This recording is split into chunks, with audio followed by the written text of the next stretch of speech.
ఇప్పుడు ఇండియాలో ఉండే పాకిస్తాన్ వాళ్ళందరినీ మళ్ళీ పాకిస్తాన్‌కి పంపించే ప్రయత్నం అయితే మన ఇండియా చేస్తుంది. హ్మ్. అసలు ఆ ప్రాసెస్ ఎలా ఉంది? ఏం జరుగుతుంది మొత్తంగా అక్కడ? ఇప్పుడు గవర్నమెంట్ మన ఇండియన్ గవర్నమెంట్ ఎప్పుడైతే మొన్న పహల్గామ్ ఇన్సిడెంట్ అయిందో ఒకటి స్ట్రిక్ట్‌గా చెప్పేశారు. ఎవరైతే పాకిస్తానీస్ ఉన్నారో వాళ్ళందరూ 48 అవర్స్ లోపల వెకేట్ చేసేయాలి. ఇండియా నుంచి పాకిస్తాన్‌కి వెళ్ళిపోవాలి.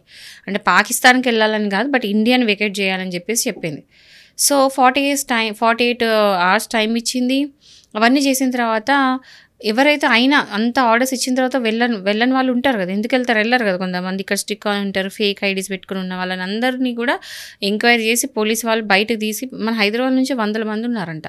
సో ఎంతో మందిని ఇట్లా మొత్తం వాళ్ళని గ్యాదర్ చేసి పంపించేస్తున్నారు బయటికి. వాళ్ళ మైగ్రేషన్స్ అవన్నీ చూసి వీసాలు బట్టి వాళ్ళకి ఎంత టైం ఉంది అంత అన్నీ క్యాన్సిల్ చేసి బయటకు పంపిస్తున్నారు.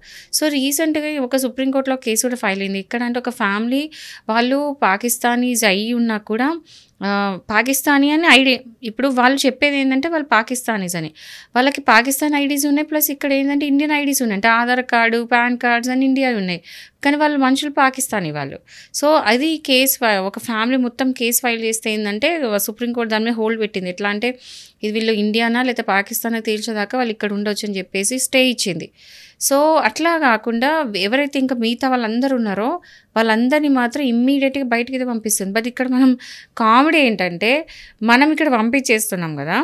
వాళ్ళక్కడ కనీసం వాళ్ళ మనుషులను వాళ్ళు వెనక్కి తీసుకుంటలేరు. అంటే మన ఇండియాలో పాకిస్తానీస్ ఉండొద్దని మనం పంపిస్తే కనీసం పాకిస్తాన్ వాళ్ళు వాళ్ళ సొంత కంట్రీ వాళ్ళే కదా! వాళ్ళని వాళ్ళు తీసుకోవట్లేదు. మాకు కూడా వద్దు అంటున్నారు.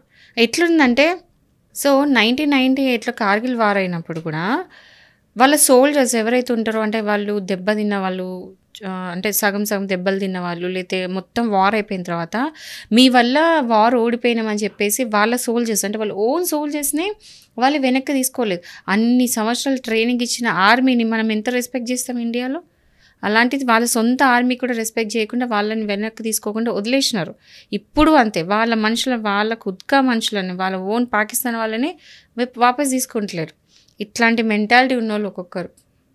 పాకిస్తాన్ అంటేనే ఇట్లా దరిద్రగొట్టు మెంటాలిటీస్. సో ఇప్పుడు వాళ్ళు ఇండియాలో ఉండలేరు, పాకిస్తాన్ వెళ్ళలేరు. మరి ఎగ్జాక్ట్లీ. ఇప్పుడు వాళ్ళ పరిస్థితి ఏంటి? నా ఘాట్కా అయిపోయింది వాళ్ళ జిందగీ. ఎట్లా అంటే ఇటు పోలేరు అటు పోలేరు మధ్యలో పడున్నారు. వాళ్ళ ఫ్యూచర్ ఏందో వాళ్ళ డెస్టినీ ఏందో వాళ్ళకు కూడా తెలియదు. ఇవన్నీ చూసిన తర్వాత మన ఇండియన్స్ కొంచెం మంచి వాళ్ళు కాబట్టి మళ్ళీ వాళ్ళని ఏమన్నా వెనక్కి తీసుకునే పరిస్థితులు ఏమైనా ఉన్నాయంటారా? ఈ దరిద్రాలే వద్దు అనేది ఇండియన్ గవర్నమెంట్. మన ఇండియన్స్ ఎప్పుడు కూడా అంటే శత్రువులను కూడా అరే పాపం అనే రకాలం మనం. Yes. అంటే ఎన్ని తప్పులు చేసినారే పోనీలే పాపం ఇప్పుడు వద్దు ఇంకా చాలా అయిపోయింది. ఈసారి మాత్రం strict government Modi government clear ఉన్నారు. ఏమన్నా కానీ ఖచ్చితంగా వాళ్ళందరినీ వాపస్ పంపించాలి. ఎందుకంటే పహల్గామ్ ఇన్సిడెంట్లో అక్కడ లోకలైట్సే హెల్ప్ చేసిండ్రు. మొత్తం లోకలైట్స్ హెల్ప్ చేసినప్పుడు అక్కడ నుంచి వచ్చింది 10% అయితే 90% హెల్ప్ దొరికింది మన ఓన్ ఇండియన్స్ చేసిన వాళ్ళే. కాశ్మీరీ ముస్లిమ్స్ అక్కడ. సో అది తెలిసిన తర్వాత ఖచ్చితంగా వాళ్ళు మనకి శత్రువులు అని అర్థమైపోయింది. సో ఆ ఎక్స్టర్నల్ మళ్ళీ ఫైట్ చేయడమే కదా, ఇంటర్నల్ ఫైటింగ్ కూడా ఎందుకు ఇంకా చాలా అయింది సరిపోయింది.